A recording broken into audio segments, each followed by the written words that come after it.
Olá, minhas amigas e meus amigos, estamos aqui para mais um episódio do nosso podcast Pode Pensar Diferente, com uma presença muito bacana. Hoje eu vou conversar com o Márcio Vinícius Pucciarello Ruivo, que é engenheiro, empresário da construção civil, advogado e professor universitário de direito. Nós vamos conversar sobre como a gente pode estabelecer negócios, como que a gente pode contratar com o poder público. Então nós vamos comentar um pouco sobre a lei de licitações, inclusive a nova lei de licitações, e também dicas bastante interessantes para você que deseja iniciar aí, né, uma relação de negócio com o poder público de uma forma geral. Márcio, meu querido amigo, seja bem-vindo. Puxa, Ronaldo, um grande prazer em revê-lo, né? Eu nunca me esqueço, assim, os tempos bons, né, que nós nos conhecemos, e vai até meus cumprimentos ao pessoal do Vale do Ribeira, né? Lá na Faculdade de Direito de Registro, uma saudade imensa quando nós nos conhecemos. Sim. No magistério ali, né, lecionando naquela maravilhosa faculdade, aquele campus enorme ali da região ali, né? É verdade, foi um período muito bom mesmo. Muito agradável, né? Mas o Vale do Ribeira é uma beleza aquilo lá, né? Sem dúvida, né? As pessoas são excelentes. Sim, é uma cidade grande, inclusive, ali, né? Sim. Que o pessoal recebe todos com muito carinho ali, é muito agradável, né? Então... Não, foi bons tempos. Mas olha, eu quero agradecer mais uma vez e agora publicamente a você, por você ter aceitado prontamente o convite que eu fiz para que você viesse aqui falar um pouco sobre esse assunto que é absolutamente atual, que é a nova lei de licitações e também, e principalmente talvez, essa questão da sua experiência em contratação com o poder público, porque você é empresário da construção civil, você fez já inúmeras obras aí para o poder público, então eu achei interessante também a gente conversar um pouco sobre isso. Mas antes de nós entrarmos nesse tema, é interessante a gente dizer, quer dizer, como é que é essa situação, né? Como é que é isso de você ser engenheiro ou ter feito engenharia e depois migrar para o direito ou manter as duas atividades, enfim, por que você decidiu fazer engenharia? Porque você fez primeiro engenharia, né? Exatamente, né? Eu comecei a faculdade, o estudo, né? Foi com a engenharia civil, e ali foi uma coisa muito interessante, que aí vocês vão entender a questão da importância da administração pública nesse processo. O que aconteceu? Quando eu me formei na faculdade de engenharia civil... Você entrou quantos anos na faculdade de engenharia? Com 17 anos. Estudou aonde? Em Santos? Em Santos. Fiz na Universidade Católica de Santos, que foi uma das últimas turmas que o curso era semi-integral, vamos colocar assim. Era aula de manhã e aula à tarde. Uhum. Então...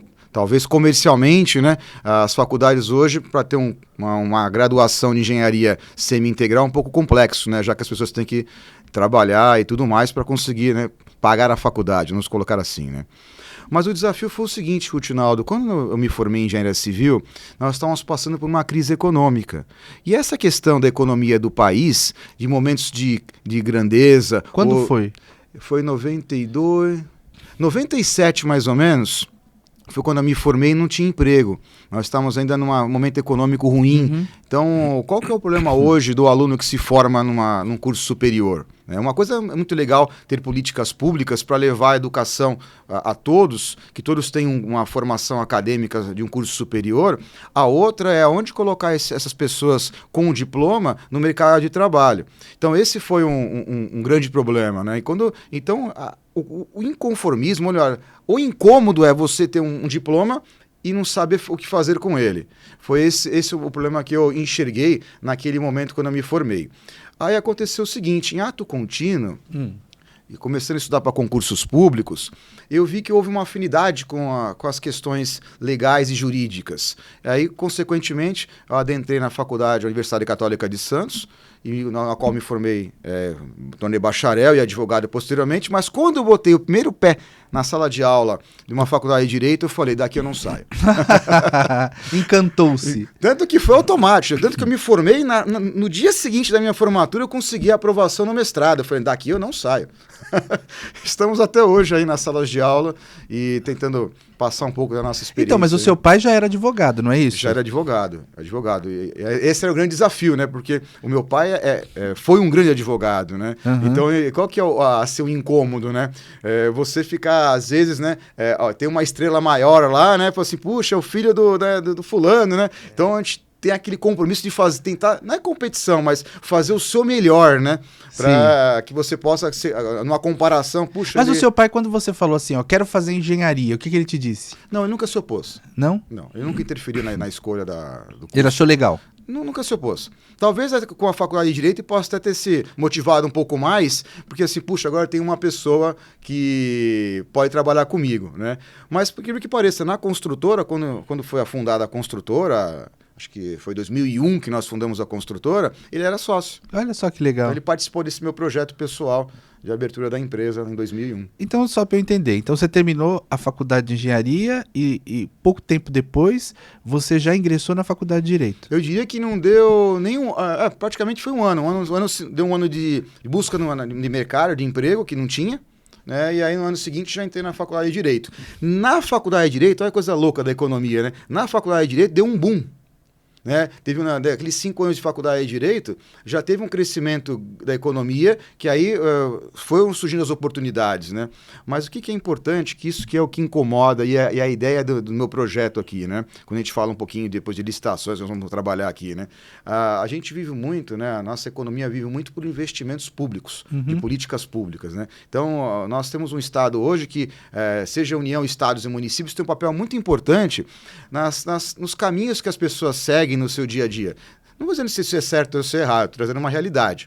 Né? Então, um governo que vai bem reflete em todos os segmentos de forma positiva. Né? Claro, tem fatores externos da economia que não é o caso agora do nosso tema. Mas o importante, né, nesse aspecto, nesse momento inicial aqui, é que sempre nós vamos viver em constantes alternâncias de momentos bons e ruins, seja lá quem for que esteja comandando o nosso país. Né? Tá. E aí, então, a partir disso, você resolveu, então, aí você abre essa construtora, né, começa com essa atividade com a construtora em 2001, como você mencionou, e a partir daí, então, você casa tanto o direito quanto a construção, e aí você vai administrar a sua construtora e passa a fazer obras. Passa a fazer obras, exatamente. E, assim, essa pergunta parece que é complexa, mas as coisas, assim, elas... Foram se encaixando. Foram se encaixando. Tanto que eu falo para todos, assim, que quem tiver oportunidade, e não tem idade para isso, quem tiver oportunidade de fazer um bacharelado em direito, ainda que não se torne advogado, tá? Assim, é transformador. Isso transforma e isso consegue trazer maturidade como pessoa para gerir a sua vida, gerir os seus negócios, seus projetos de vida. O curso de Direito ele é muito importante para isso, entendeu? Traz uma maturidade e coragem para enfrentar os desafios que o dia a dia traz, ou seja, o que a vida real, né? E principalmente exige, né? no campo empresarial, porque isso Sim.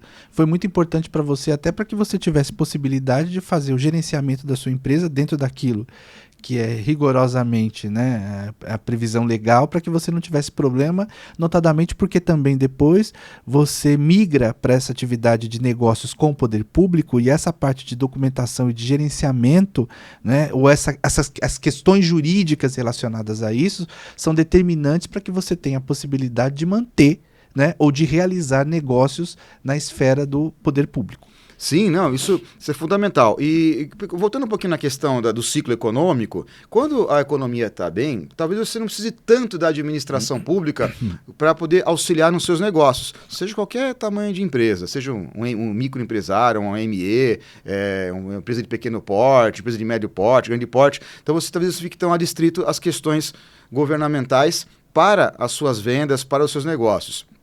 Agora, você mesclar talvez as duas soluções, isso possa blindar você um pouco mais com os desafios como pandemia, por exemplo. Quem ia dizer que a gente vai ter lockdown, fechamento de estabelecimentos comerciais? Sim, é Quem verdade. quer planejar isso? Uhum. Nesse momento, olha só que coisa importante, hein?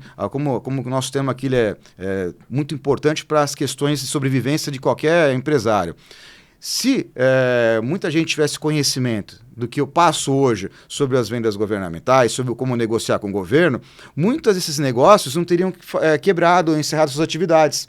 Vou dar um exemplo simples. Puxa, a pessoa tem um restaurante, ou uma quitanda, uma venda, alguma coisa. Puxa, o governo compra maçã, o governo compra leite, o governo compra de tudo. Entendeu? Então, o que aconteceu com a gente quando teve as paralisações? Nós tínhamos os contratos com o governo. Então, nós não paramos nossa atividade produtiva. O governo foi a pessoa que nos amparou dentro desse processo todo de vendas governamentais. Então, pegando até um exemplo que eu ouvi até de uma ex-aluna nossa, ela fala assim, puxa, eu ajudei um pequeno empresário ali, que tem um mercadinho pequeno, uma quitanda, uma vendinha lá, a vender cestas básicas para a prefeitura. Olha que legal. Né? Então, é uma fonte complementar, né, que aumenta o faturamento e a renda desse negócio. E esses contratos, certamente, eles são contínuos, né? Isso, numa eventual diminuição da sua clientela, do seu cliente ali na porta a porta ali, claro que isso é uma forma de minimizar as consequências aí de um fechamento de um estabelecimento por ordem do poder público. Ou das dificuldades econômicas, né, circunstanciais. Sim, sem como dúvida. você diz. Sem dúvida. Mas, Márcio, avançando, vamos lá. E aí, como que é essa questão? Porque você montou a construtora, inicialmente você trabalhava exclusivamente com contratos de natureza privada, tá? Sim. E aí, como que você migra? Por exemplo, como que foi a ideia? Bom, eu quero trabalhar agora com o setor público e não só apenas com o setor privado. Eu quero fazer obras públicas. Como isso aconteceu na sua construtora? E como foi esse início para que você pudesse, por exemplo, né, ter hoje os contratos que você tem e o número significativo de obras que você tem lá no portfólio da sua empresa ao longo desses anos que você vem atuando com o setor público. Para resumir aqui, para ficar fácil para todas e todos que nos assistem. Como que foi a ideia? Bom, tem uma empresa, tem uma construtora, quero trabalhar com o poder público. E como você começou a implementar isso? Bom, vamos lá. Na verdade, na lei de licitações, nós temos hoje duas leis praticamente caminhando juntas. Né? Eu chamo de lei antiga e lei nova, para não falar números, né? Então, nós temos uma lei antiga e uma lei nova. Na lei antiga, ainda vigente, nós temos uma modalidade de contratação chamada carta convite.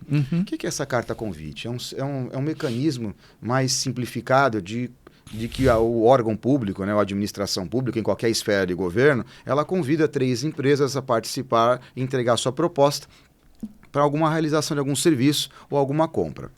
Perfeito. E foi isso que aconteceu. Eu recebi uma carta convite para participar de um serviço pequeno ali e aceitaram a nossa proposta. Executei o trabalho, coisas assim de, não me recordo agora, 10, 15 dias, não me recordo agora, e menos de 20 dias estava o dinheiro na minha conta. Aí eu falei, caramba, como foi rápido, né, o trabalho e o retorno disso. Aí eu falei assim, puxa, eu vou tentar entender um pouco mais esse mecanismo, né, de vender para o governo, né? E aí foi aí que abriu o caminho, né, sobre essa questão aí de vender para o governo. É a rapidez do retorno do trabalho prestado. Porque quem está nos ouvindo aqui, a sua audiência, a audiência do programa, aqueles que já são empresários ou pequenos empresários, né, ou ainda que vai tentar abrir o seu negócio, uma coisa é fundamental, que é a dificuldade. Quando você quer vender algo para o teu cliente, na maior da parte das vezes, não vai querer buscar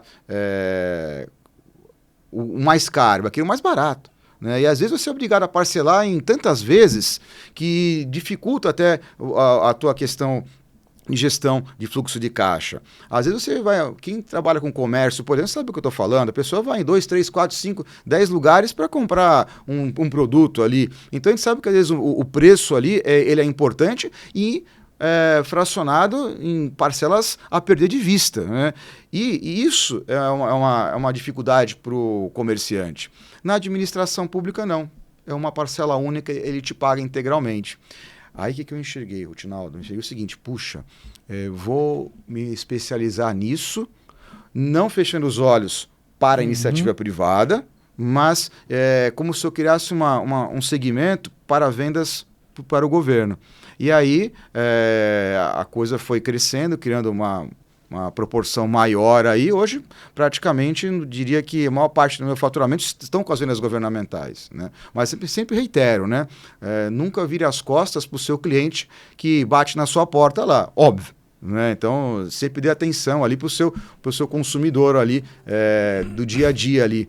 Isso é importante também. Então fica uma fonte complementar. É uma mudança de paradigma de gestão, de pensamento do empresário. Sim, no seu né? caso foi. Então, quer dizer, você começa a partir do recebimento de uma carta convite. Carta convite. Tá? E aí você faz lá um serviço pequeno e aí você, então, satisfeito com o resultado, tanto do trabalho quanto da velocidade com que as coisas se concluíram, e aí então você começa a se enveredar por esse caminho aí dos contratos com o poder público. Exatamente, só que a gente tinha uma dificuldade naquela época, né? Qual?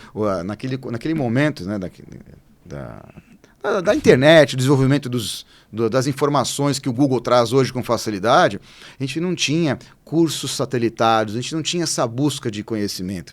E aí eu sempre fomento, né, a gente fala um pouco de empreendedorismo, né, da proatividade, né, do buscar atrás daquilo que você quer, né? O que eu tive que fazer? Eu tive que ir até a faculdade, pegar livros e manuais de direito administrativo para ler a lei de licitações, para entender um pouco do mecanismo, para que eu pudesse aplicar em causa própria. Eu não tinha hoje a informação que a internet traz. Sim, hoje é bem mais fácil. Né? Então, o começo não foi fácil. Mesmo hoje... a busca, né, por exemplo, dos editais de licitação, por exemplo, não tinha a facilidade que tem hoje para você. Não tinha. Diário Oficial era uma outra sistemática, hoje é tudo eletrônico, você consegue receber tudo, enfim. Exatamente. Aquela época, de fato, era muito bom. Bom, a gente tinha aquelas bibliotecas físicas enormes, em que a gente tinha que ficar lá, né? Não tinha jeito, não tinha alternativa jeito, né? Possível. Não e tinha hoje jeito. Tem essa facilidade toda, né? Mas o mundo também tornou-se mais rápido, né? Então, quem se interessar por esse segmento, de querer vender o seu produto, seu serviço, ou prestar consultoria, porque eu tenho muitos alunos que já fizeram o curso conosco aqui, a mentoria de vendas para o governo, e eles buscam os empresários para mostrar o caminho dessa venda para o governo. Uhum. Que muitos empresários, às vezes, eles ficam tão ocupados na gestão dos seus problemas internos, que às vezes eles não conseguem enxergar ali uma alternativa de aumento de ganhos, né? Então, tem muitos alunos também que prestam assessoria. Então, mas aí como que você faz para desmistificar essa relação de negócio com o poder público? O que eu estou dizendo? As pessoas, de uma forma geral, elas acreditam que negociar com o poder público ou estabelecer contratos com o poder público é muito difícil, por uma série de fatores, notadamente por questões de natureza política ou excessivamente burocrática. Sim. Então, como que você faz para desmistificar isso? Porque isso está na cabeça das pessoas de uma forma geral. Igual aquela história de que inventário é impossível, está no inventário e nunca mais resolve, não é isso? É verdade. Que a gente sabe que não é. Falou, está em inventário, já viu. As pessoas acham isso. Com o poder público, então, meu Deus, vai lá, é difícil, porque não vai conseguir, porque só consegue fulano ou ciclano. Quer dizer, como que eu desmistifico isso? Quer dizer, como que você faz esse trabalho no sentido de incutir na cabeça das pessoas que existem reais possibilidades de negócio e que a pessoa, mesmo que ela não tenha nenhum contato direto imediato nessas várias esferas de poder ou de representação do poder público, ela tem possibilidade de conseguir um bom contrato, fazer um bom trabalho e estabelecer essa nova frente de negócios? As pessoas, né? A pergunta foi maravilhosa, porque eu devo fazer uma analogia aqui com um caso emblemático. Fui fazer uma audiência, fui acompanhar uma vítima de um crime de roubo no fórum. Não, você pode ir comigo? Não, pode. Aí, sem nenhum problema. A pessoa estava tão nervosa porque ia entrar no fórum. Mas você não é ré, você não é nada, você só foi vítima e te chamaram só para prestar esclarecimento, alguma coisa do gênero, né? Que não me recordo agora. O Tinaldo, eu tive que fazer um trabalho assim para conseguir subir as escadas do fórum, que ela falou assim, eu nunca me vi aqui dentro, sabe? Era incômodo para ela. Sim. Então, pegando a analogia com isso, as pessoas têm esse estigma de que a administração pública é tudo de ruim, que só amigos, conhecidos, que tem que pagar isso, aquilo para fulano e beltrano, e não é nada disso. Nada disso. Olha, eu não vou dizer que num passado, antes da informatização, da lei da transparência, de acesso à informação, que não possa ter acontecido. Mas nos dias de hoje, eu acho muito menor o risco disso acontecer. Então, esse estereótipo, é muito difícil, não vou receber, isso é uma falácia. Isso são bloqueios que a pessoa cria para que ela dê um passo adiante em busca de alcançar um objetivo ali. Eu estou falando aqui de alavancar o faturamento do seu negócio. Sim. Estou falando isso. Agora, para você ter essa iniciativa, as pessoas criam bloqueios e barreiras e obstáculos que talvez elas se coloquem como incapaz ou incapazes de conseguir fazer isso. E não tem nenhum bicho de 7 cabeças. algumas informações são importantes, mas não tem nenhum bicho de 7 cabeças. Ontem eu estava saindo do banco, aí veio um outro empresário, veio falar comigo assim, puxa, Márcio, eu acompanho as suas postagens, né? Mas é muito difícil, né, o pregão eletrônico, é muito difícil, dá muito trabalho, né? Não dá trabalho. É que é uma coisa que precisa que as pessoas que estão envolvidas nesse processo, seja um empresário, um colaborador que ele treinou, aqueles que vão prestar consultoria, né, que saiam da zona de conforto. Não é? Sai da zona de conforto. Então, se a pessoa não sai um pouquinho da zona de conforto, ela não cria novos caminhos. Né? E nada também. A primeira vez é difícil. Para mim foi. A primeira vez foi difícil. Mais ou menos. Você recebeu uma carta te convidando para você vir aqui. Traz a tua proposta aqui. Mas eu falo. Mas essa carta que eu vi foi fácil. Mas quando foi a minha primeira licitação. Que chama-se concorrência pública, que é mais, como é que eu vou dizer aqui? Os valores são bem maiores e as documentações são muito maiores, eu fui inabilitado. Né? O que você falou? Quando você foi inabilitado pela primeira vez, assim, tentei uma licitação, não consegui, logo na primeira. Olha, eu vou te falar que é o seguinte, eu saí decepcionado, com todo respeito aos contadores, porque eu busquei meu contador e falei assim, me ajuda a montar esse envelope, ele ajudou a montar e fomos inabilitados.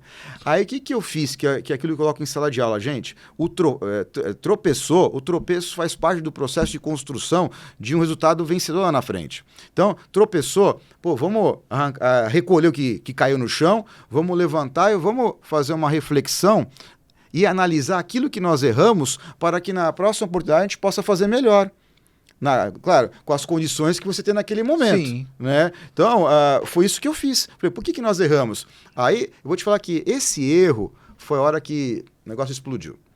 Não a carta convite. A carta convite abriu os olhos. Sim, abriu os olhos para uma possibilidade de mercado aí. Ou de um mercado que você até então não conhecia ou que não estava no seu radar de empresário. Sim, exatamente. Já, vamos colocar assim como segunda licitação, né? A carta convite você foi convidado. Né? A concorrência pública, você pega o edital lá e manda a sua proposta e seus documentos. Nessa primeira oportunidade, nós somos inabilitados.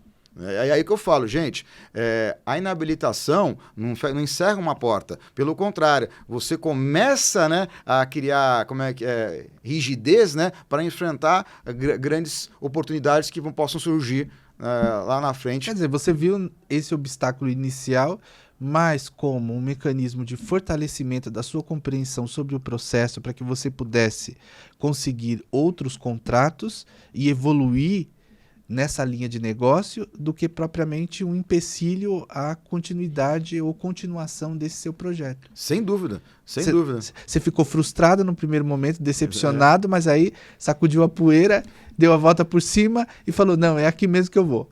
Mas esse talvez seja o maior desafio, né, quando nós passamos isso sobre as vendas governamentais, para os alunos, pessoas que nos seguem aí, que participam das nossas discussões sobre o tema, justamente é isso. A gente é o medo de ser inabilitado ou o medo de não conseguir êxito. Então, mas aí qual é o que você tem para perder se você for inabilitado, digamos?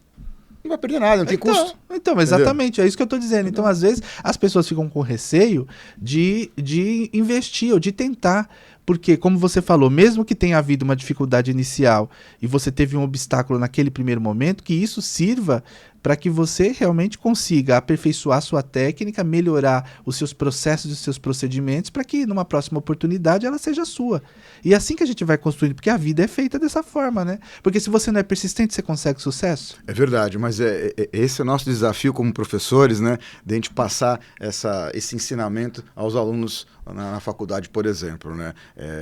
Às vezes a dificuldade faz parte do processo de construção de uma vida épica aí, digamos assim, né?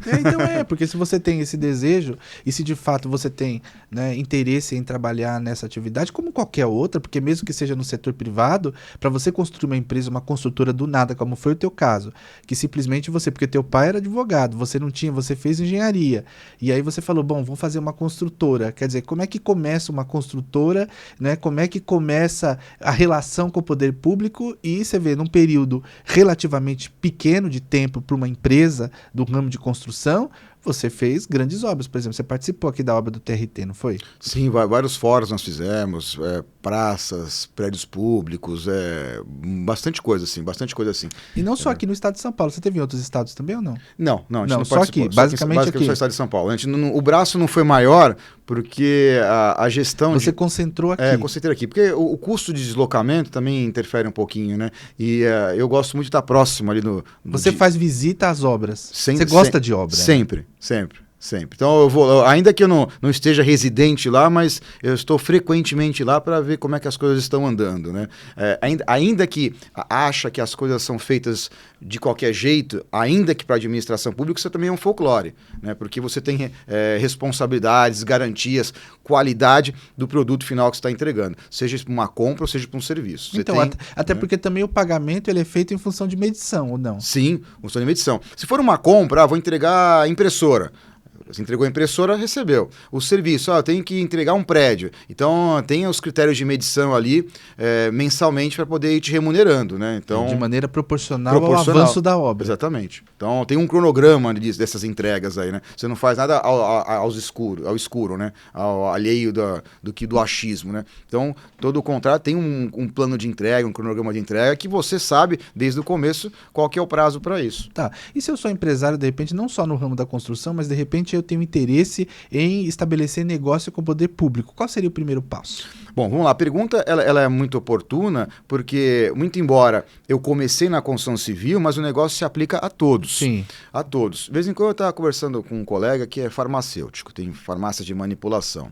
Aí eu trouxe um edital para ele de um outro estado da federação, que eram de muitos dígitos. Tá? Acho que era quase 4 milhões aí de manipulação de medicamentos. Coisas de remédios para estômago, que eu não me recordo o nome aqui. Eu falei, por que você não vende, não se propõe a vender isso para esse estado aí?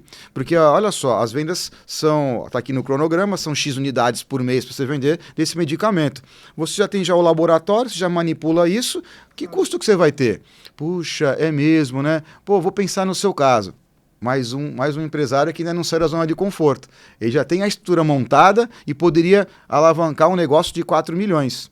Ao longo de, 10 meses, mais ou menos. Então, uma conta meio grosseira, imagine que ele já consegue 400 mil reais por mês a mais no seu faturamento para produzir algo que ele já tem. Entendeu? Outro dia eu vi capinha de celular. Um órgão público comprando capinha de celular. Então quer dizer que aquele camarada lá, aquela pessoa que tem a sua vendinha ali, sua lojinha ali num shopping pequeno ali, naquelas vilas de... Como é que chama lá? Aquelas vilas de lojistas, né? Ele pode vender as capinhas para esse órgão. Né? Então, e ele já tem às vezes no estoque isso. Né? Então, são formas de você vender para o governo. Agora, o que a pessoa tem que fazer? Né? Eu sempre falo isso, às vezes quem estuda direito já consegue enxergar isso de uma forma mais sólida. Às vezes quem ainda não tem esse conhecimento... Ou não, porque às vezes também, por exemplo, a pessoa não se vincula com o direito público. Tudo bem, mas eu quero dizer o seguinte... Tem União, Estados e municípios. Sim, não, compreender a sistemática que você está falando do funcionamento dos contratos e, por exemplo, a parte da documentação, para quem é do direito, por exemplo, é muito mais fácil você identificar o que é necessário do que para uma pessoa, por exemplo, que não é desse ramo de atividade profissional. O que eu quero trazer assim é o enfoque seguinte, não é só a prefeitura que compra. Isso eu quero dizer, a gente acha que tudo é a porta da prefeitura. Tudo bem, é um caminho. Mas o Estado também tem que fazer as suas compras e a União também faz as suas compras. Uhum. Então, quando você vai pesquisar e buscar essas oportunidades de negócio, às vezes você não precisa ficar adstrito ao município que você reside. Claro. Então, você não precisa ficar adstrito. Principalmente aquelas pessoas que vendem produtos. Sei lá, impressora, pneu, alimentos, capinha do celular, como eu falei, bateria de carro que eu já vi, entendeu? Tem tudo assim de coisa que eu não imaginava a administração pública compra. E nesses casos dessas pessoas que são produtos, eu posso vender para qualquer estado da federação. Ainda que eu esteja aqui no estado de São Paulo. Qual é o problema? Nenhum. Né? E talvez até haja uma menor competitividade de empresas numa região mais isolada do estado. Calculo o frete para colocar o material lá, resolvido o teu problema. Não é verdade? Então, essas são alternativas que eu enxergo, além da construção civil, que as pessoas podem buscar a solução para isso. Vou dar um exemplo. Eu estava conversando com uma dona de uma agência de de marketing, publicidade, e um legislativo de um município do litoral abriu licitação para contratações para que possa explanar ou divulgar lá os projetos, as coisas que o legislativo daquele município estava produzindo. Eu não li muito a fundo o objetivo, mas eu li o que eles estavam contratando. Na hora que ele mandou o edital, eu falei assim, tudo bem, a minha parte do direito. Vem cá, você tem as certidões negativas em dia? Não sei. Então, bate um papo com o seu contador. Aí eu passei um WhatsApp para ele, ó, vê se você tem essas certidões em dia, para começar a conversa. Algumas certidões são obrigatórias. O que são certidões? Aquilo que demonstra que a empresa não tem nenhum débito com a Receita Federal. Tá. Aí vem um outro empresário e fala para mim, o Tinaldo, olha, eu tenho débito com a Receita Federal, ou com o Estado, ou com o município, de algum tributo, alguma licença ou alvará. Pô, vai lá, faz a negociação, paga a perda de vista. Só aí você tira a certidão. Né? Então a pessoa queria assim, eu tenho dívida no Serasa. Não tem nada a ver. Ninguém pede dívida de Serasa, SPC, ninguém pede nada disso. Então as pessoas queriam o obstáculo fantasiando algo que possa ser um impedimento para elas. Né? E não é. Né? A administração pública não pergunta se você está com nome sujo na praça. Entendeu? Talvez você possa ter dificuldade de conseguir crédito para comprar o seu fornecedor. Mas a administração pública não pergunta se você tem um nome sujo na praça. Basta ter as certidões em dia. Federal, estadual, municipal, trabalhista, enfim. Né?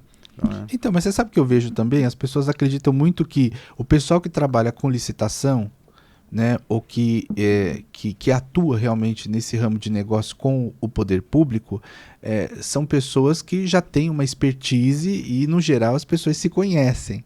Né? Porque é um fato, ou não é? Pelo menos assim, dentro de uma realidade que é o que nós estamos tratando aqui, vamos lá, do estado de São Paulo. Então a gente sabe, de uma forma geral, quais são as empresas que recorrentemente estão aí, né, aí dentro desse processo e visando a obter contratos com o poder público, a gente sabe. Então, às vezes, a pessoa também tem receio de que, por exemplo, ela não entraria nesse clube do Bolinha, né? Ou, na verdade, nesse clube fechado, porque é um clube que, de uma forma geral, as pessoas acham que é muito difícil você acessar. Ou, por exemplo, não só em função de ausência de estrutura, às vezes, de conhecimento, não é? Mas também pelo fato de que o receio, será que vão permitir o meu ingresso? Que foi aquilo que você falou anteriormente, né? Então, é um processo que é público. Então, você, por exemplo, você começou e você não conhecia ninguém que tinha trabalhado ou que estava trabalhando nesse ramo antes. Então, você começou com uma carta convite, depois foi evoluindo para chegar hoje, né, e trabalhar, pelo que você disse, basicamente com contratos com o poder público. Então, quer dizer, também nesse aspecto, o que eu tenho que fazer? Quer dizer, porque, claro, tirar esse fantasma da cabeça, como você disse, é o primeiro passo, né? Dar uma olhada para dentro da sua empresa para verificar se ela tem estabilidade necessária e se ela está em dia com as questões tributárias para viabilizar a participação nesses processos licitatórios de uma forma geral. Mas, para além disso, o que minimamente eu preciso ter em matéria de estrutura para que eu possa avançar no sentido de poder efetivamente contratar com o poder público? Eu achei engraçada essa pergunta, foi muito oportuna, pelo seguinte. Já teve situações que você se olha no espelho e fala assim, nossa, eu estou tão bem hoje, estou bonito, me sentindo bem, né? Então... Você não é assim? Gostaria que fosse todos os dias, mas tem um dia assim, puxa, né? Tem um dia que eu acho que está especialmente bem. Olha, hoje nós estamos gravando um dia que está maravilhoso o dia, né? Então, já ajuda também. Já ajuda também, né? Mas assim, então, o que eu quero dizer é o seguinte, né? Quando você vai para uma licitação, vocês têm que sair, né? Falar assim, puxa, primeiramente, eu fiz o meu melhor e eu estou bem para enfrentar o desafio dessa licitação. Como é que você fica bonito para essa licitação? Como é que você fica belo, né? Que impressione as pessoas? É que quando você for colocar o seu envelope ou apresentar a sua proposta, que normalmente são 2 etapas, né? Você faz de proposta e habilitação, que esses documentos estejam impecáveis, primeiramente. Então, a hora que você vai se expor para todos olharem para você, que você tenha a convicção que você está certo daquilo que você colocou ali naqueles envelopes. Ainda que seja de eletrônico, que é o pregão eletrônico, mas você coloca tudo online, eletronicamente lá. Sim. Mas que você tenha a convicção e a certeza de que a sua empresa ou a empresa que você representa está, nota 10, perfeitamente como... a documentação bem realizada. Como o edital diz. Então você está bonito para todos, né? Quando as pessoas foram olhar, porque as pessoas vão abrir os envelopes, vão abrir as propostas, vão abrir os documentos, todos vão olhar para você e falar assim, puxa, né? Documentação tá boa. O Tinal tá impecável, né? O Tinal está impecável, né? Até aquela invejazinha, né? Puxa, não posso nem falar uma crítica, tá perfeito, tá maravilhoso, né? Acontece isso, né? Quando eu vou analisar os documentos das outras empresas, eu falo assim, caramba, eu não achei nenhuma falha nessa empresa. Até fico com ódio, assim. Caramba, né? Ela não vai ser inabilitada, né? Aí vai ter que avançar, né? Essa tá no páreo. Então, essa é a primeira situação. Você tem que estar bem, né? A sua empresa tem que estar bem. Você está com a documentação impecável. Perfeito. Aí, quando você chega na sessão pública, existem aquelas pessoas que às vezes são designadas por algumas empresas que só vão para as sessões públicas. E essas pessoas, normalmente, elas são vendedoras. Sim. E ela chega, ela cumprimenta um a um da comissão de licitação pelo seu nome. Olha, fulano, tudo bem? Ciclano, tudo bem? Beltrano, tudo bem? Aí você chega lá e fala assim, meu Deus do céu, ele conhece todo mundo. Eu não conheço ninguém. Aí você fica meio retraído, fica com medo, né? Mas aí você não esqueça, meus documentos estão impecáveis, estão certinhos. Aí você fala assim, Camilo, conhece todo mundo, eu não vou ter chance nenhuma. A hora que eles abrirem o envelope, eles vão arrumar alguma desculpa para me excluir, porque esse camarada que está aqui conversou com todo mundo, apertou a mão de todo mundo, ele conhece todo mundo. Aí você já começa a criar, né? Aí dá aquela dor no estômago, né? Perguntar onde é que é o banheiro aí, né? Dá aquela sensação de impotência, né? Acontece isso, eu passei por isso, poxa, né? Até para começar, quando você sai do teu escritório para ir para licitação, claro, o coração bate mais forte, porque é uma perspectiva, né? De você fechar um negócio importante para você e para a empresa que você representa, para a própria empresa, se você for o proprietário, né? Claro. E aí você fica nessa insegurança. Então, primeiro o caminho, né? Você está impecável. Segundo, a imagem, né? A imagem, o comportamento das pessoas ali na sessão pública, pouco tem relevância, porque o que vale é o que está no documento ali. Então, a comissão de licitação, o analista dos documentos ali, ele vai seguir a análise daquilo que está previsto no edital, que é a regra do jogo, que todo mundo tem pleno conhecimento com antecedência daquilo que vai acontecer. Ninguém vai mudar a regra do jogo na hora que estiver andando. Claro. Então, nisso já traz um grande diferencial. Claro que me incomoda. Poxa, o cara chega lá, cumprimenta todo mundo, já conhece todo mundo, mas isso não está associado a nenhum desvio de conduta, não está associado a nada. Ou às vezes também é uma tática, porque a pessoa, às vezes, até como você falou, há pessoas que são designadas especificamente para fazer isso e que, na verdade, conhecem as pessoas, né? Ou mesmo que faz esse trabalho anterior de identificar quem são as pessoas, etc., não é? O que não significa que a decisão que vai ser tomada vai beneficiar aquele que aparentemente é o mais simpático e o conhecido ali. Até é bom esclarecer para os ouvintes aqui do programa que eu sempre falo uma coisa. Olha, ainda que você seja combativo, aguerrido, recorra, impugne, brigue por todas as formas possíveis para uma concorrência pública ou qualquer outra modalidade licitatória, a hora que acaba o processo licitatório, extingue-se ali, vamos colocar ali, a atribuição daquela comissão de licitação. Já vai para outro setor de administração pública, que é o gestor do contrato, o fiscal do contrato e, eventualmente, o setor contábil, financeiro que vai te pagar. Então já sai da esfera deles ali. Então não se preocupe, vou criar inimizade ali. Claro, você não vai ofender ninguém, ser desrespeitoso, né? Claro. Mas aquela comissão de licitação ali, ela extingue o seu papel a hora que ocorre a homologação e a adjudicação do processo licitatório que fale que você é o vencedor do processo. Aí extingue o trabalho deles ali. E aí você não que você tenha que criar inimigos, é claro, mas mas a hora que eu for cumprir o contrato eles vão me perseguir. Não, são pessoas diferentes. E até porque dentro desse processo da concorrência pública que a gente está falando, ou na verdade dentro do processo licitatório que nós estamos falando de uma maneira mais específica agora, o fato de você utilizar daquilo que o direito lhe possibilita de instrumento para conseguir viabilizar a sua proposta é legítimo. Sim. E as pessoas ali, inclusive na licitação, que trabalham com isso, das comissões de licitação, estão acostumadas com, naturalmente, essas resistências, não é? Estão acostumados com os procedimentos legais decorrentes, os recursos, tanto administrativos quanto judiciais. Quer dizer, então faz parte de todo esse processo para que se possa realmente estabelecer um contrato com o poder público. Não, sim. Inclusive a nova lei de licitações, ela organiza um pouco melhor Sim. essas funções. Bem mais. Né? Eu brinco até que um professor de uma pós-graduação brincava assim na sala de aula. A equipe. O que é equipe? É o cara que faz tudo, né? Então, essa equipe, na nova lei de licitações, ele falou, vamos acabar com essa equipe para evitar erros. Sim. Né? Para evitar erros. Agora, para incentivar o nosso ouvinte, ou aquele que quer tentar vender o seu produto, o seu serviço, ou quer atuar na área, né, uma coisa muito importante, o desafio não é aquelas pessoas da administração pública que vão olhar os documentos ou aqueles que vão avaliar toda a proposta que se apresentou. Na verdade, o incômodo são os adversários. Sim. Porque agora que você chega numa sessão pública, eu estou falando na hipótese de ser presencial. Nós temos o pregão eletrônico que ninguém se vê. Né? Mas se for presencial, né, é claro que o colega da outra empresa do lado, né, o vizinho ali, ele não vai olhar com você e falar assim, caramba, né, esse é meu concorrente. Né? Então, óbvio que ele vai analisar as documentações com a crítica que lhe convenha.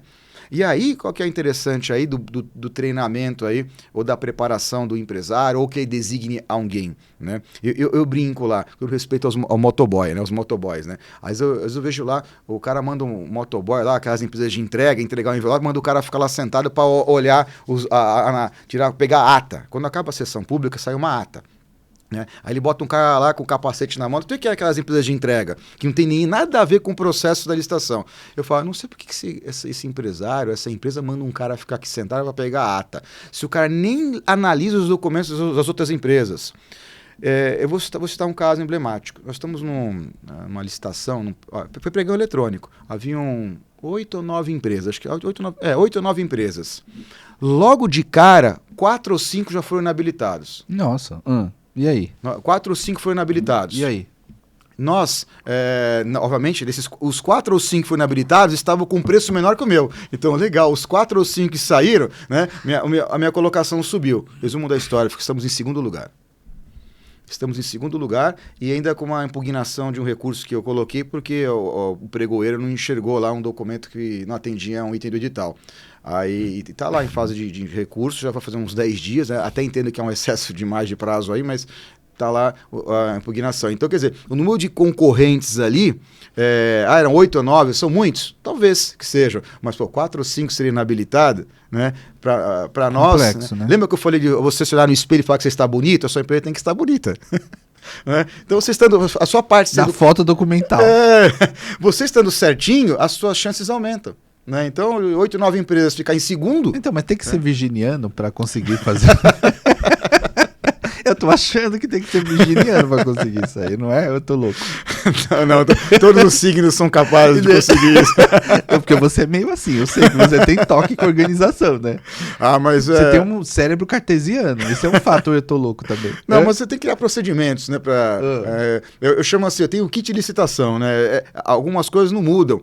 Claro, cada concorrência, cada edital, cada município, cada órgão, às vezes pode ter uma especificidade que muda, mas a espinha dorsal do que você precisa é o mesmo. Você pode criar preparar, já organizar isso de forma contínua no teu processo da tua empresa. Tá, entendeu? E agora avançando um pouquinho mais. Por exemplo, eu já me interessei porque eu assisti ao podcast do Márcio, achei muito legal, ele me entusiasmou.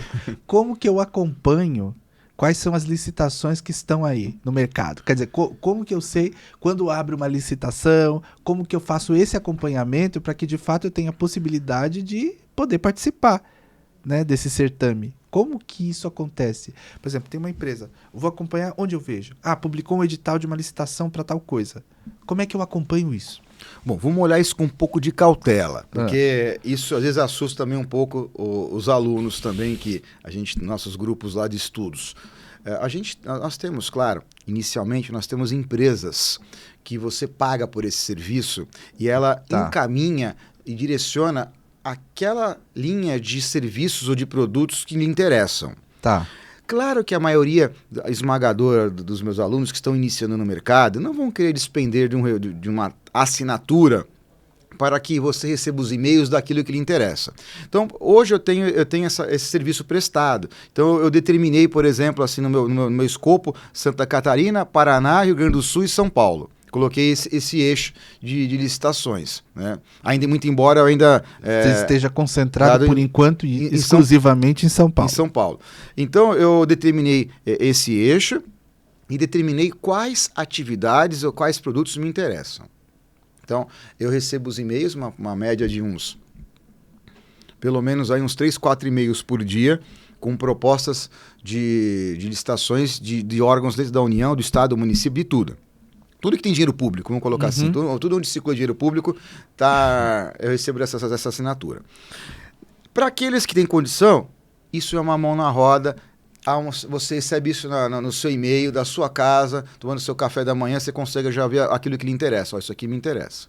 Ou para você, ou para o cliente que você quer prestar consultoria, por exemplo. Tá. Você pode... agora eu peguei um cliente da área de saúde. Eu peguei um cliente da área de construção civil. Você pode determinar quais produtos que você quer receber de assinatura. Maravilha. Beleza? Agora, qual que é a regra geral? Eu não vou investir nisso, quero conhecer um pouco do produto. Aí eu venho me socorrer das informações que nós aqui temos conhecimento, que é a lei da transparência Sim. e lei de acesso à informação. Sim. Então, vou dar um exemplo. Se você quer contratar com o município de São Paulo, onde nós estamos gravando O podcast. podcast aqui agora, se você entrar no município de São Paulo, você vai achar lá um link no site da prefeitura, no setor de licitações, tudo que está em aberto. Lá você vai achar a carta convite, você vai achar tomada de preço, concorrência pública, pregão eletrônico, você vai achar tudo que está sendo, compras, tudo que você imagina, né? Uniforme escolar, merenda escolar, lápis, borracha, sei lá, tudo que você imaginar, então, tinta, material de construção, loja de material de construção pode vender também, enfim. E aí você vai achar a linha de produtos que o município está comprando. Mas é só o município? Não, órgãos do Estado também. Agora, no caso de São Paulo, a gente tem o BEC, que é a Bolsa Eletrônica de Compras Governamentais do Estado de São Paulo. Também um caminho que você também tem acesso lá, você consegue verificar as publicações. São muitas. Você tem um outro canal que é do Banco do Brasil chamado E-Licitações. Nossa, lá pega praticamente o Brasil inteiro, muitas prefeituras também. Olha que legal. Também estão ali. E agora nós temos também um canal que a nova lei de licitações colocou, né, que é o canal de compras públicas, que vai ser um canal que vai centralizar todas as ofertas em âmbito nacional.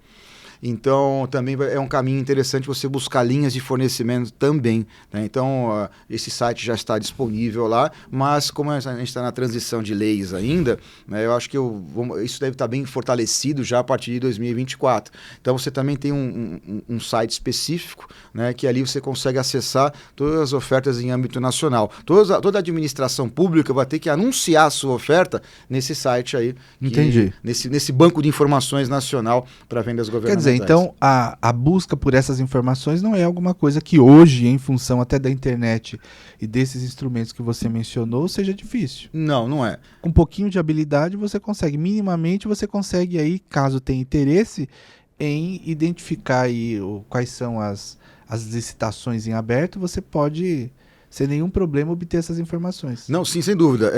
Para a turma que me segue no Instagram, e até no treinamento que a gente faz sobre essas vendas governamentais, eu faço às vezes abro algumas telas lá explicando como que é essa busca. É claro, eu não posso delimitar, porque a gente tem um negócio chamado KINAI, né? Que é a atividade que a empresa tem na Receita Federal. Sim. Tem gente que tem uma um KINAI enorme.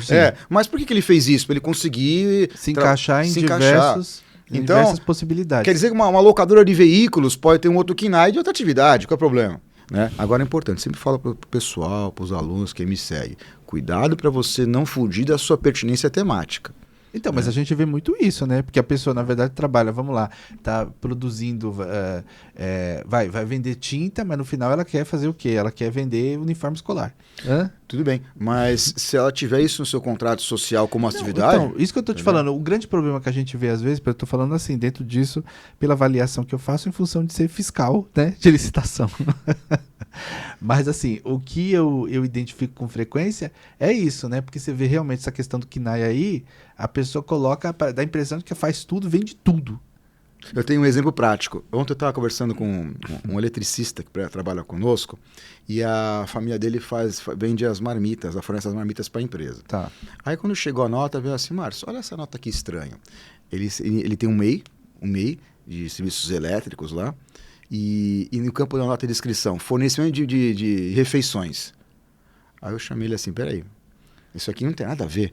Se o serviço elétrico você está vendendo refeição. Isso não dá para aceitar.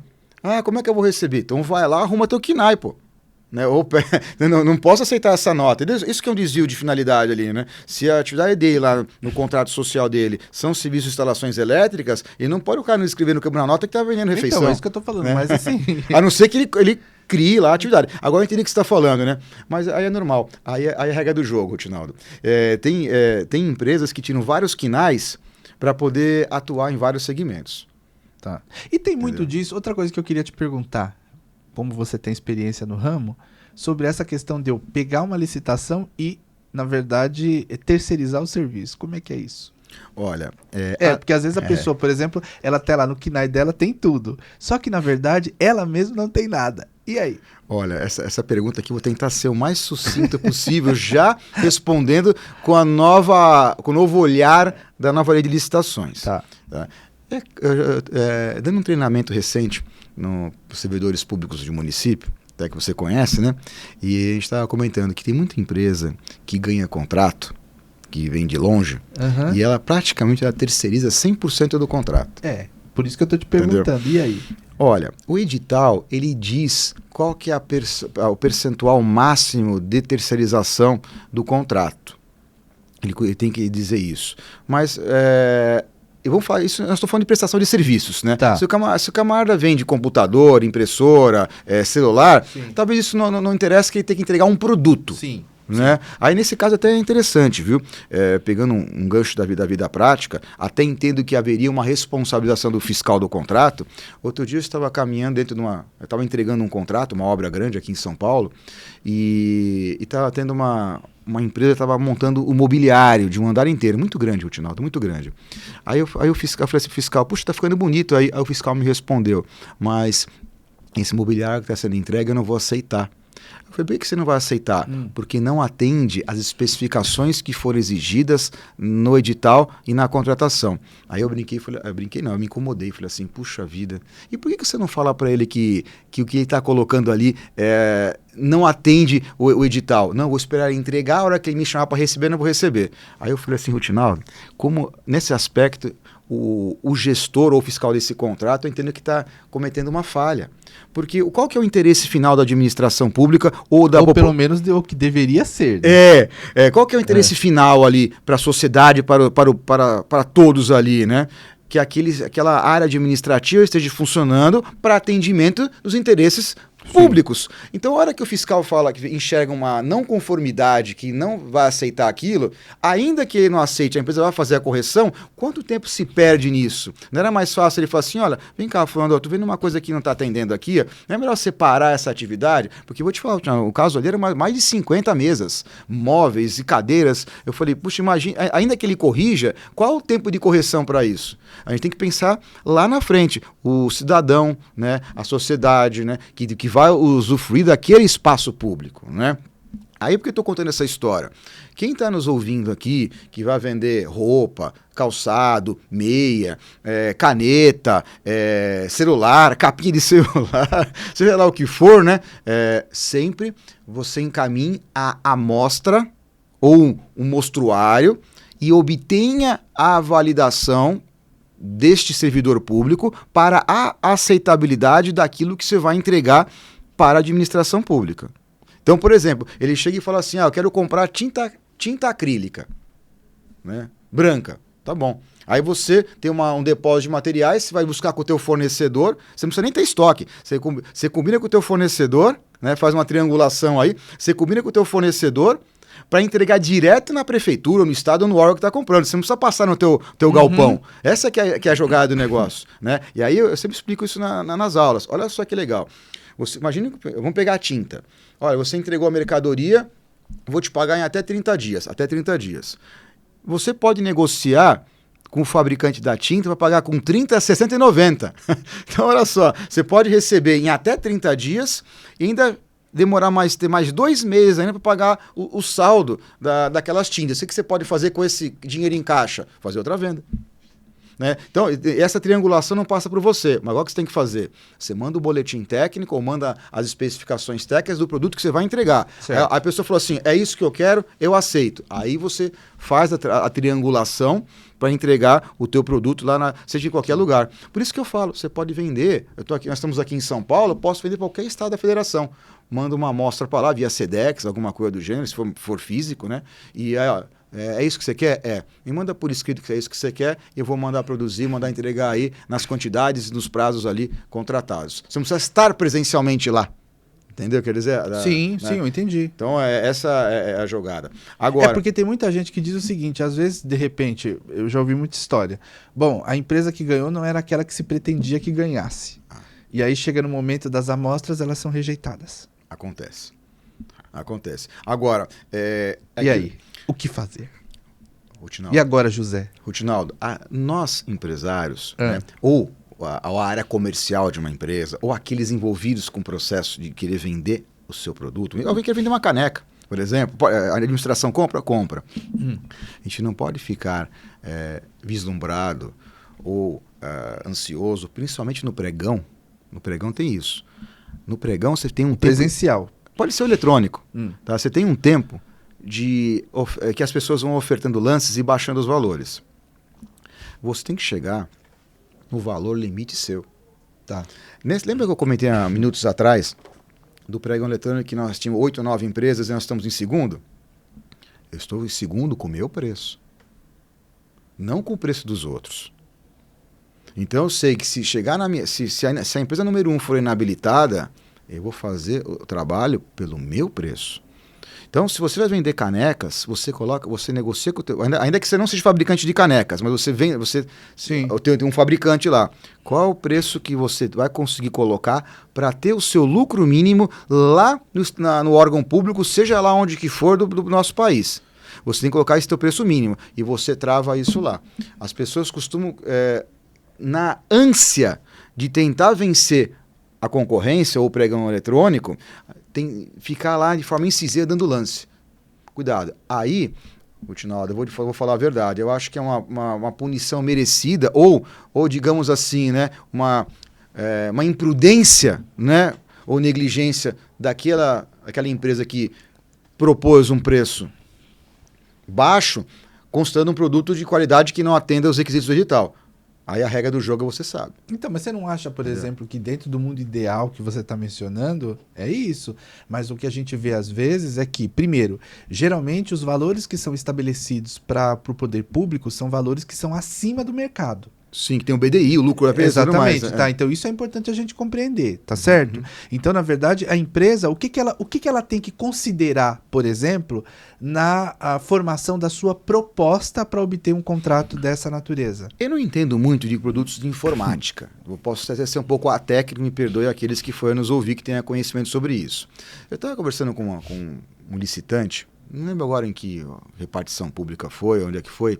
Ele ganhou um contrato para fornecer computadores ou notebooks, não me recordo agora o que era, se era um PC, se era um notebook, para um órgão de administração pública que era com as seguintes características. Aí aconteceu o seguinte, pode acontecer, né?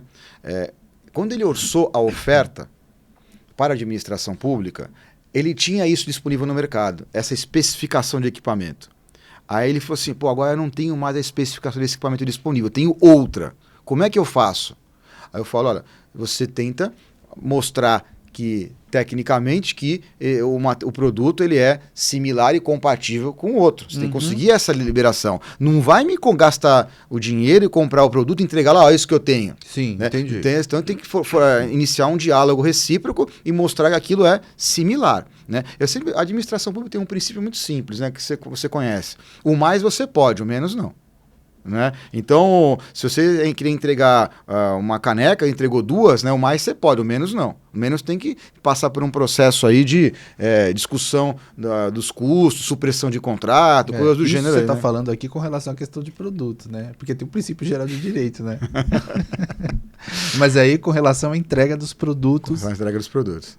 Para administração. Então, assim, se você entregar além daquilo que está previsto no contrato, maravilha. Menos não dá. Menos não dá. Tem que ser Aí você tem que discutir. Tem que discutir aí essas condições de modificação dessa parte do contrato. Exatamente. É porque às vezes acontece isso, vou te falar por quê.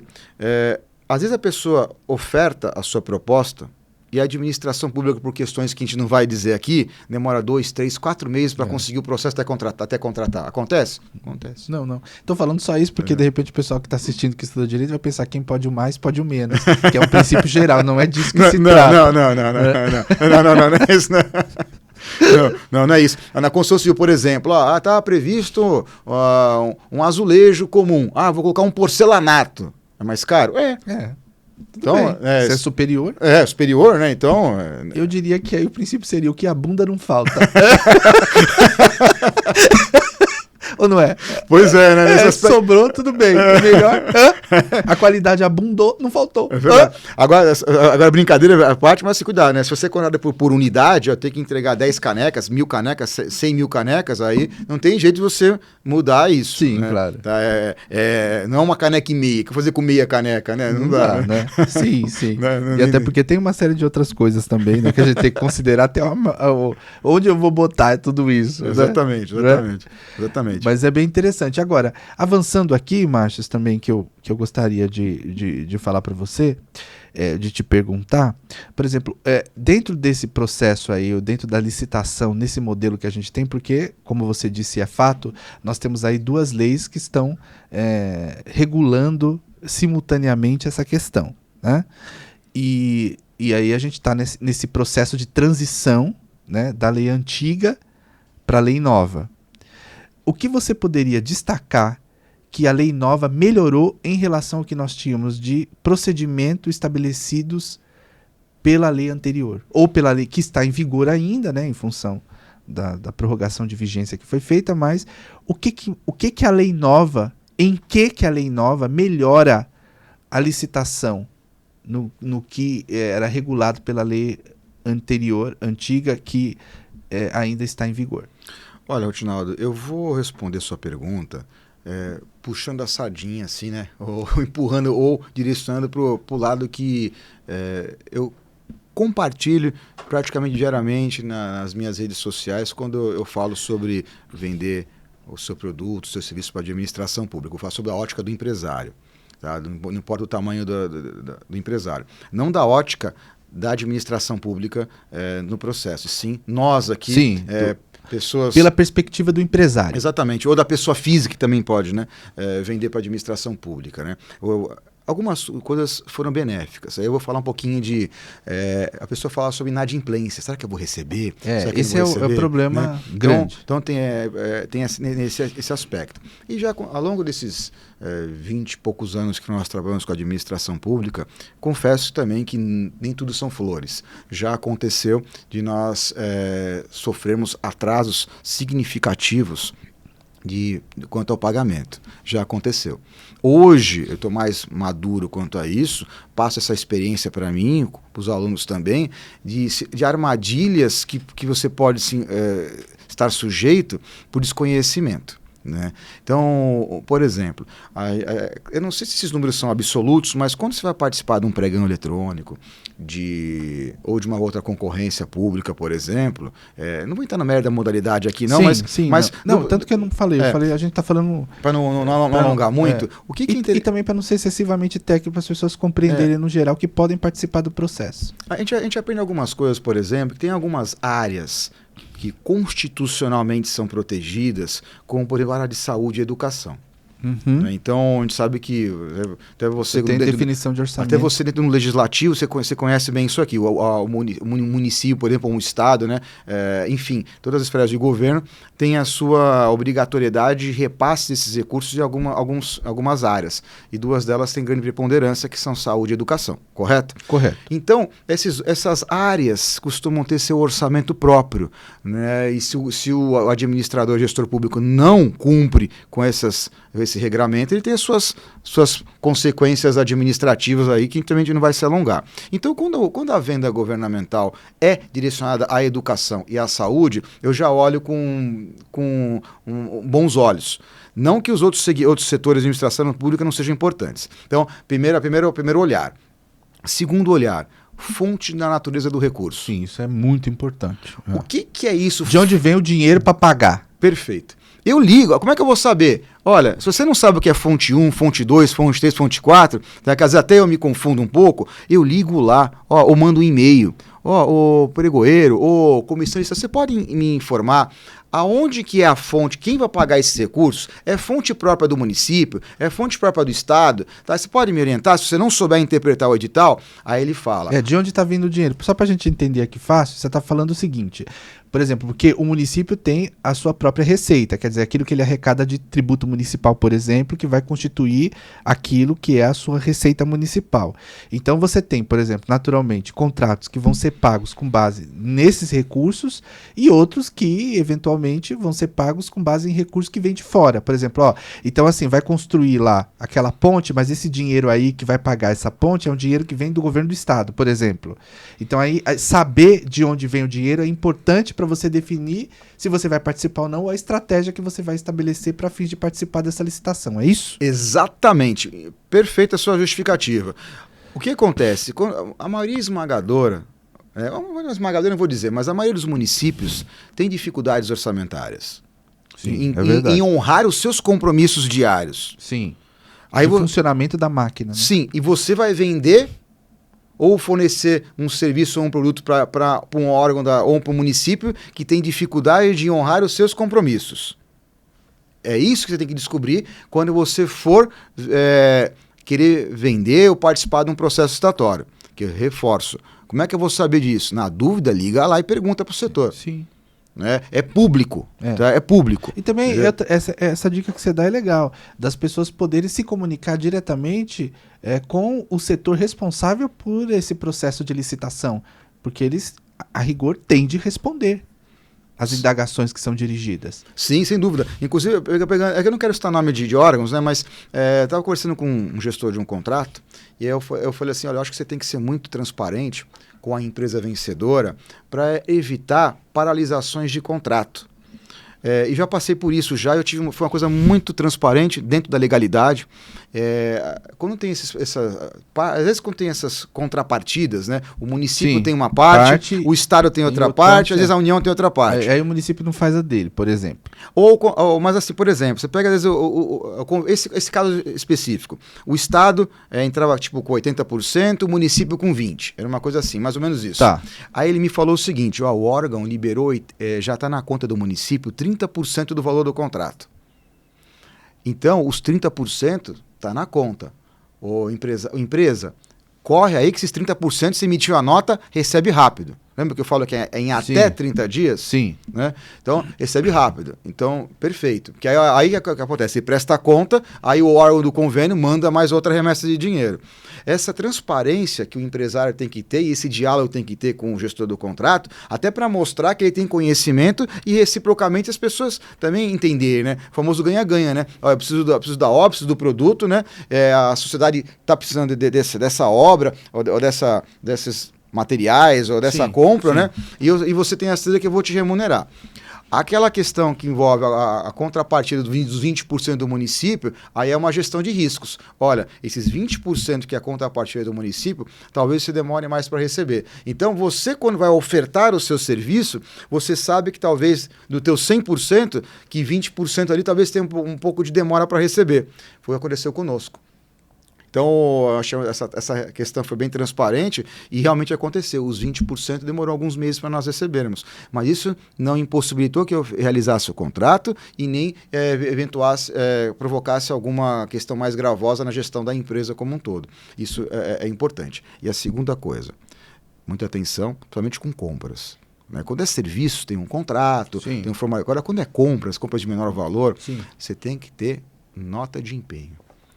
Marca esse nome, nota de empenho. E o que é a nota de empenho para as pessoas entenderem aqui facilmente? Uma comparação assim, muito, embora tenha desuso o cheque, né? É como se desse um cheque e falasse, está aqui o cheque na sua mão para você receber. Ou seja, que há um bloqueio do orçamento, olha, esse dinheiro já está travado, né? É como se tivesse um crédito... cheque administrativo para você na mão. Ou então quando você já tirou o dinheiro já está reservado. Exatamente. Aqui pode ficar tranquilo que já provisionamos para você. Para quem, às vezes quem trabalha com carteira assinada, às vezes aparece no extrato, né? Assim,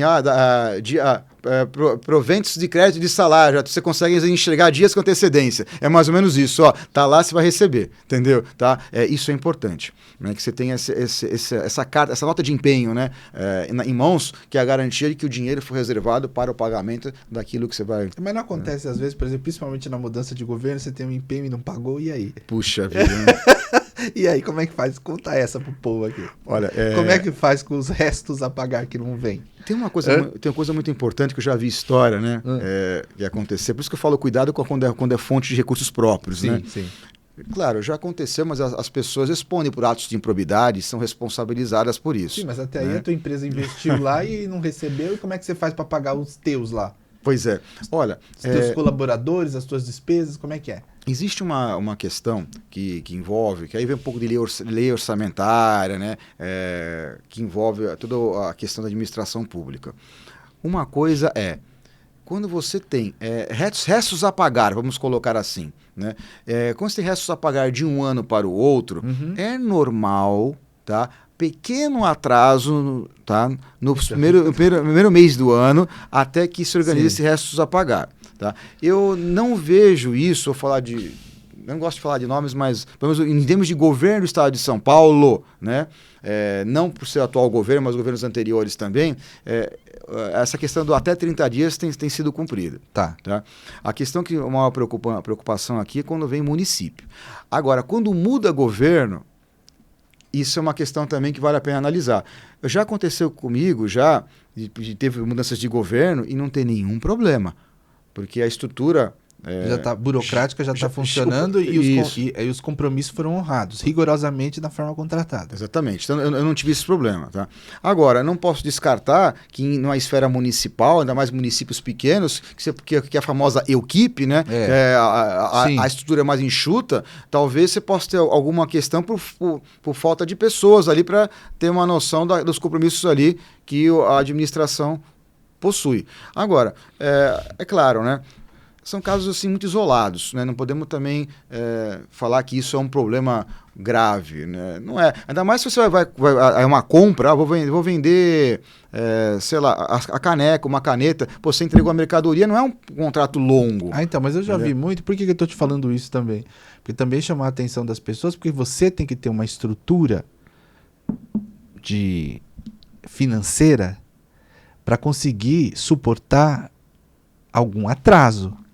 Por exemplo, no caso especificamente de licitações que envolvem o município, por exemplo, que é onde a gente tem o maior problema, e obras ou compras que serão pagas com recursos do município. Então, nesse caso, que é o que a gente vê com mais frequência, eu estou te falando já pela minha condição de advogado, a gente vê que existem essas dificuldades e elas são recorrentes nesse sentido. Então, quando você vai fazer, por exemplo, que é o que eu penso, a sua proposta, você já tem que considerar que, para além, né, claro, desse nível de risco, a depender da extensão do contrato, a depender se de fato vai haver contrapartida ou não em relação ao que se pretende efetivar ali com aquela licitação, fato é que existem alguns casos, por exemplo, ainda que sejam isolados, vamos admitir isso, em que a pessoa simplesmente não recebe. Quando você é pequeno, você pode ir à bancarrota simplesmente por conta disso. A questão é, não recebi, tá? E posso simplesmente paralisar o contrato? Sim ou não? Esse é um ponto. Então, quer dizer, veja, eu não recebi, né? O contrato está lá, tem que ser executado. Dá para suspender pura e simplesmente, eu dependo de algum procedimento para suspender. E o segundo ponto que eu acho que é especialmente importante a todos aqueles que eventualmente estejam interessados até em avançar nessa relação de negócio com o poder público em função do que você está dizendo aqui, não recebi, o que fazer? Vou ter que fazer o quê? Vou executar, vou ter que entrar com uma ação de cobrança, vai ser precatório, o que vai virar? Quer dizer, eu recebo ou não recebo? Quer dizer, como é que fica essa situação? Você sabe que a tua pergunta, mais uma vez, ela é muito oportuna, porque eu confesso que demorou muitos anos para eu enxergar esse aspecto do contrato, na ótica do empresário. Tá. Primeira situação aqui, aí já respondendo sua pergunta que ficou na fala anterior, das questões que a nova lei traz. Sim. Na ótica do empresário. Tá. Agora, com a nova lei de licitações, principalmente com serviços contínuos e prestação de serviços, no 60º dia, com 60 dias de inadimplemento da administração pública, você pode pedir a rescisão unilateral do contrato. Então, respondendo a sua pergunta, então, se acontecer uma inadimplência do contrato, com 60 dias você pode já pedir a rescisão unilateral do contrato. Até o 60º dia, com base na nova lei de licitações, você não pode parar o andamento do seu contrato. O que eu falo? Não para. Se for prestação de serviços, vai a passo de tartaruga.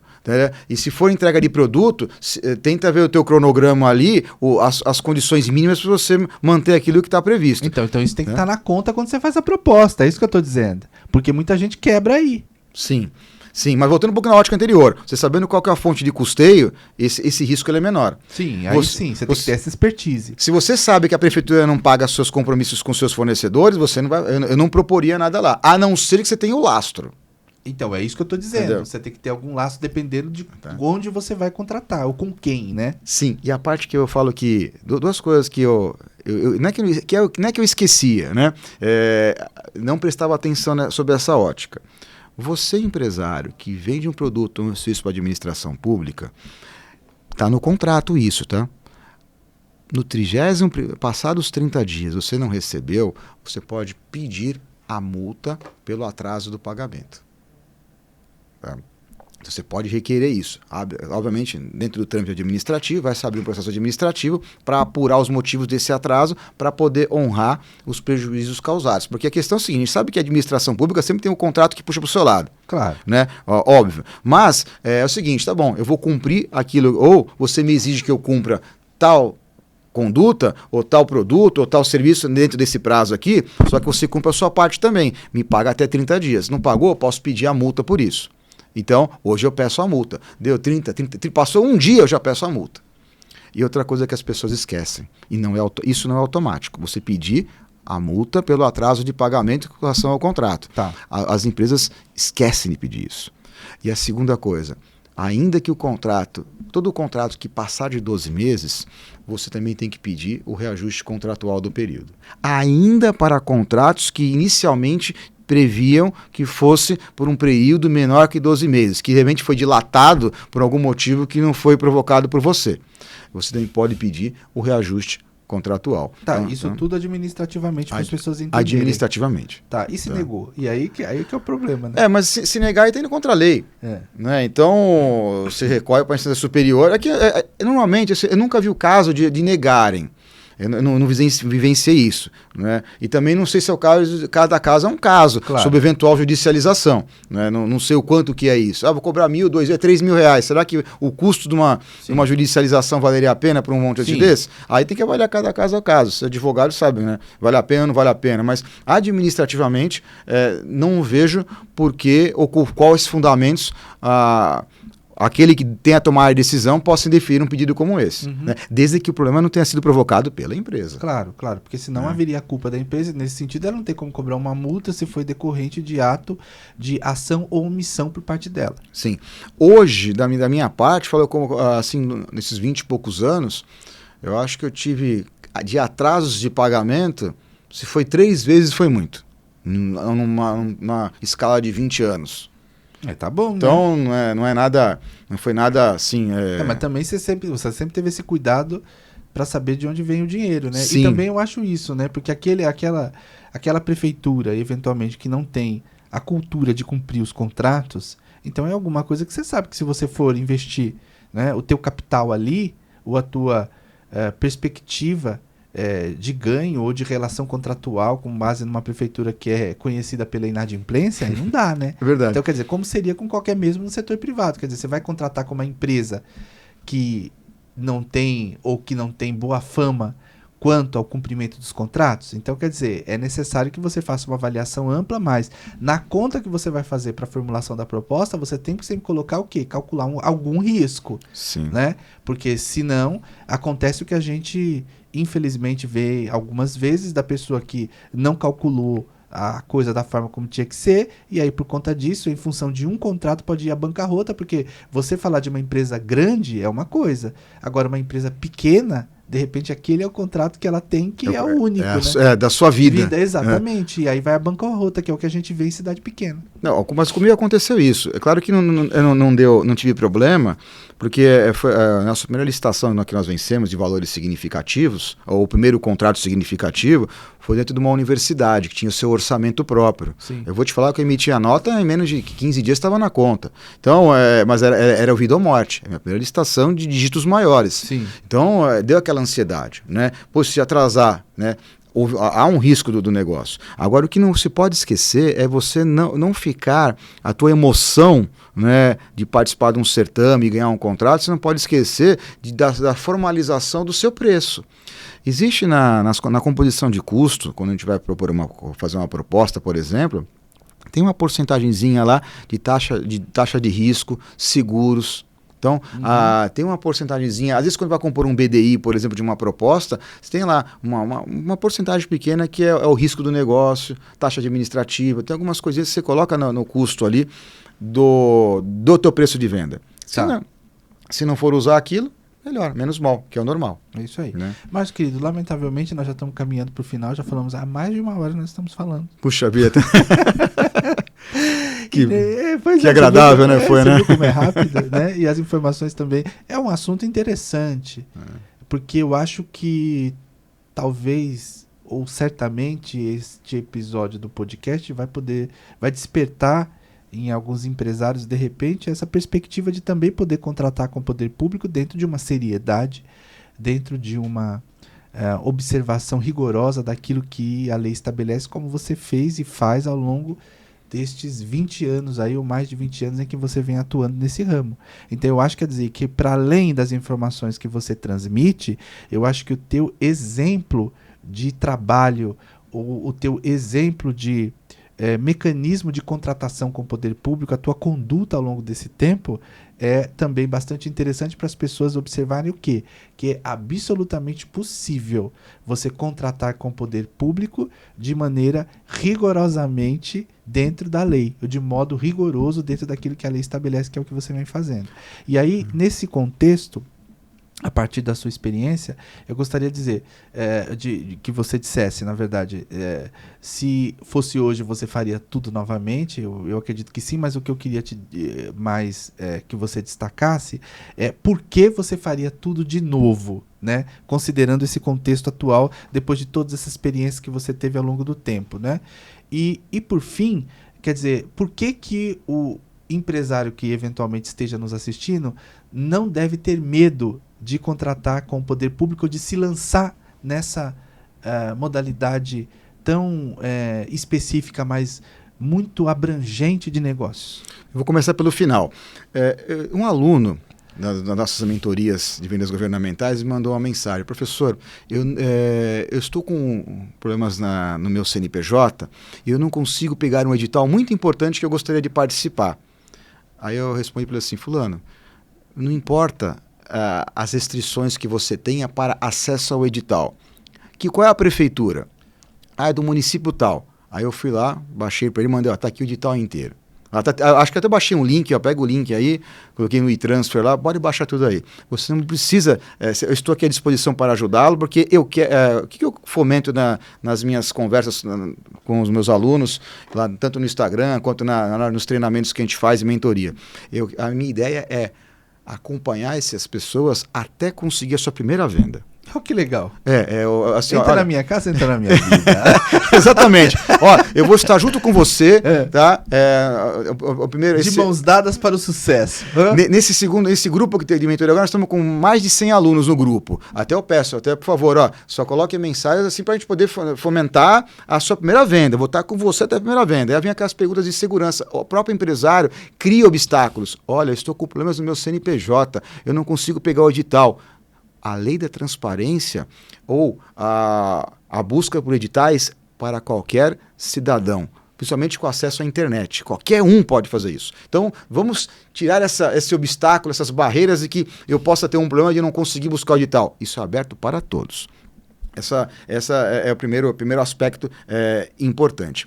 A segunda questão... Então, mas eu não entendi. Porque você diz o seguinte, que esse seu aluno, Ele disse o seguinte: olha, eu tô com problema no meu CNPJ, então eu acho que não vou conseguir essa licitação que para mim seria muito importante, tá? Então aí você diz: não, tá aberto para todo mundo. Tá, e o problema que ele tem no CNPJ? É que no caso desse aluno, ele queria buscar o edital, porque o que esse aluno fez?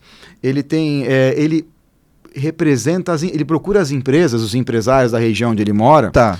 e fala assim: olha, eu consigo te ajudar a alavancar o seu negócio, que tem um contrato que surgiu do estado da onde, o município tal. Então ele virou meio que, entre aspas, né, um representante comercial de algumas empresas.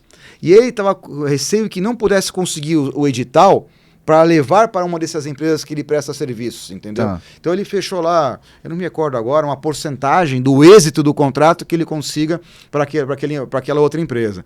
E ele estava com receio que não pudesse baixar o edital, ele. Eu falei: mas você não precisa de CNPJ para baixar o edital. Ah, entendi. Tá. Entendeu? Então, qualquer pessoa, você, eu... Quer dizer, você não focar no obstáculo, né? Não focar no obstáculo. Focar no objetivo que você precisa alcançar. Eu entendi agora. Então, aí o que eu fiz? Você pode pegar o edital, leva lá o edital para o seu cliente, mas você já extrai a informação que esse seu cliente precisa. Quais documentos que ele tem que ter? Aí eu mandei até um resuminho, ó. Pede para ele trazer esses documentos aqui. É isso que você precisa, que era um pregão eletrônico, tá? Aí eu falei: é esses documentos que ele tem que ter. Mandou esses documentos, mandou uma procuração para você, coloca o limite de valor que ele pode ofertar e acabou. É isso aí. A sua limitação de CPF ou de CNPJ não gera problema nenhum para você buscar acesso a essa informação desse edital. Entendi. E levar esse edital para quem você queira representar ou atuar para essa venda governamental, seja para você ou para aquele que você venha a representar lá na frente. Tá. Né? Se fosse hoje, você faria tudo de novo e por quê, exatamente? Olha, eu vou fazer um gancho aqui. Lembra quando eu disse no começo, quando eu entrei na faculdade de Direito, eu falei: daqui eu não saio? Uhum. Né? Isso como experiência foi muito gratificante, porque eu já tive alunos que já vieram falar comigo, porque eu sempre tento fomentar o empreendedorismo na sala de aula. Pessoal, não vamos esperar, né? Você sempre teve essa visão empresarial, sempre, isso é um fato, né? Sempre. Porque a gente se conhece há tantos anos e Porque sempre foi o assim. que acontece?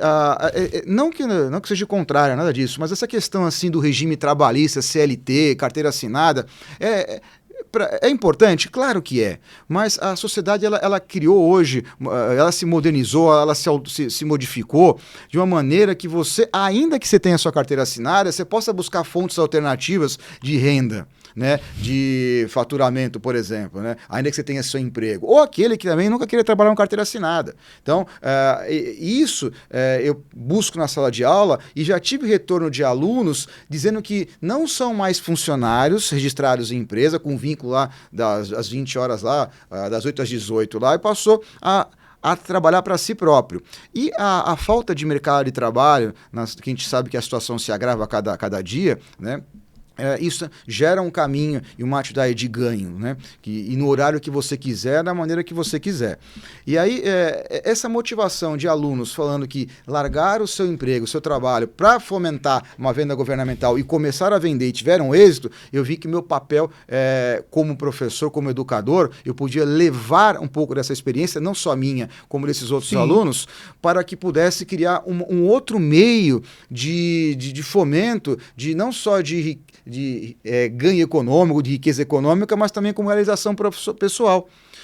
Aquilo que eu passei hoje, né, vamos a ótica. Qual que é o problema hoje? Que eu tento trazer isso para o aluno dentro da faculdade. O emprego não está fácil lá fora. Então, vamos abrir alternativas para que o seu conhecimento adquirido aqui na faculdade você possa ter a sua realização pessoal lá fora. Uma coisa importante, quem já é empresário sabe disso. A hora que você ganha a primeira venda governamental, você não faz tudo sozinho. Você é obrigado a aumentar o seu time de colaboradores. E a prosperidade, a riqueza, você não faz nada sozinho.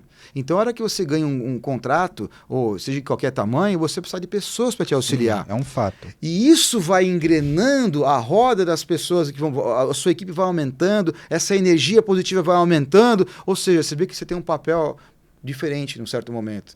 Que aquelas pessoas que estão com você ali, você precisa delas e elas precisam de você. Então, queria aquela energia positiva ali e todos ali empenhados no objetivo maior lá, conseguir mais um contrato, cumprir o contrato, né? Aquela alegria, né? Quando você ganha um contrato, seja particular, uma venda para um cliente, pessoa física, ou na iniciativa privada, ou na administração pública, são sempre motivos para serem comemorados. Sim. E hoje eu até coloco o seguinte no escritório, quando a gente vende um contrato, a gente tem que ser para comemorar. Sim, mas é isso mesmo, tem que celebrar as vitórias, porque na vida é assim, quanto mais você celebra, mais a vida abre a você novas possibilidades de celebração. Eu acredito nisso também. Então, essa é a parte boa. Então, lembrando que, né, é sempre como eu disse, a prosperidade do seu negócio ali, também ela alcança outras pessoas. Com certeza, né? Quando você tem esse espírito, é outro negócio, né? Verdade. Você abençoando quem o abençoa com o trabalho, não é mesmo? É verdade. Isso é muito significativo, eu verdade, acho. Né? E você tem isso, por isso que você tá caminhando sempre assim, a passos largos, né? Nesse sucesso de tanto tempo e que vai continuar assim, né? Eu fico brincando para os nossos ouvintes aqui, né? Nós nos conhecemos já há muitos anos já, muitos anos. Acho que mais de 10 já? Bem mais. Bem mais? Eu não consigo, eu nunca lhe vi, Rutinaldo, assim, mal-humorado, né? Não sorridente, né? Não tenho motivo, eu tenho uma vida ótima. Não tenho motivo. A gente não sorrir. Eu aprendi com você que a gente não tem que focar no problema. Né? Toda a situação do seu dia a dia de vida sempre tem um aspecto positivo ali que vai te fomentar, te trazer energia, né, para o dia seguinte, o levantar o dia seguinte. Exatamente, né? Assim. Né? É o que eu sempre fiz, você viu? Mesmo quando a gente trabalhava junto, mesmo lá na gestão que eu fazia, era sempre assim. Sempre, né? Então, sempre assim. É o que eu acredito mesmo. Sempre Querido, assim. Olha, deixa eu te agradecer, me dar a mão aqui. Obrigado, viu, Márcio? Obrigado. Tava com saudade de você. Se bem que a gente se viu há relativamente pouco tempo, mas estar com você é sempre uma alegria muito grande, porque você, além de profissional competente que você é tanto na engenharia quanto no direito e como professor, você é uma pessoa muito agradável, sempre elegante, educadíssima, né? Nasceu bem, tua mãe é uma beleza, eu gosto muito dela também. Pô, tá super bem. Olha, eu fico super feliz, eu tenho acompanhado essas publicações do podcast, as pessoas que vêm aqui sempre trazendo coisas muito interessantes, você sempre conduzindo isso de uma forma brilhante, né? Temas sempre muito importantes, então para mim é um privilégio poder contribuir, estar aqui com você hoje. Espero que aqueles que venham ouvir nosso bate-papo de hoje também se motivem pelo tema também. Estamos aí para ajudar o que for necessário. Tenho certeza, querido. Obrigado mais uma vez, viu? Forte abraço. Até a próxima. Bom, meus amigos, como eu falei para vocês, olha, a conversa foi sensacional. Eu tenho certeza que muitos empresários que ouviram esta nossa conversa se sentiram motivados a abrir essa frente aí de novos negócios que é o poder público. Então, eu desejo realmente que esse podcast possa ter, de fato, iluminado muita gente a pensar diferente e abrir realmente outros tipos de negócios aí, não é? Então, a todos vocês, eu agradeço imensamente pela audiência. Se você gostou, como eu tenho certeza que você gostou, você curte, compartilha, manda para os amigos. E se Deus quiser, na próxima semana nós estaremos de volta com mais um episódio do nosso podcast Pode Pensar Diferente. Então, beijo para vocês e até lá. Tchau!